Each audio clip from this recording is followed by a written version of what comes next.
On the 8th of May 1945, a British public holiday was declared to celebrate the end of the Second World War in Europe, to be known as Victory in Europe Day. Welcome to History Pod.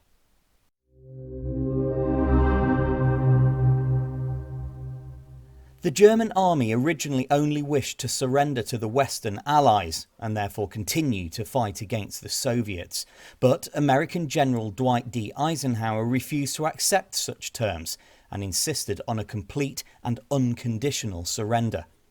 The Nazi leader, Karl Dönitz, who'd become Reichspräsident after Adolf Hitler committed suicide at the end of April, realised the futility of continuing the war and agreed.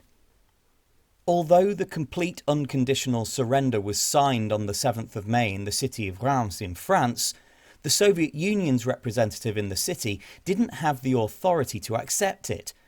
Therefore, a second instrument of surrender was signed the next day in Berlin by Georgy Zhukov, the Soviet officer who had led the Red Army through Eastern Europe.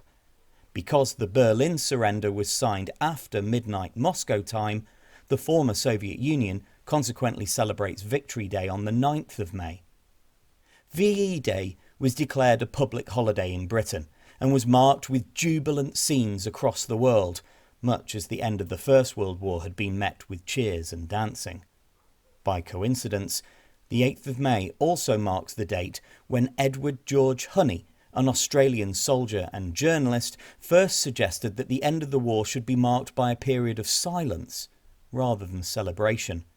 He made his suggestion in a 1919 letter to the London Evening Standard, making him the first person to suggest the Remembrance Day silence.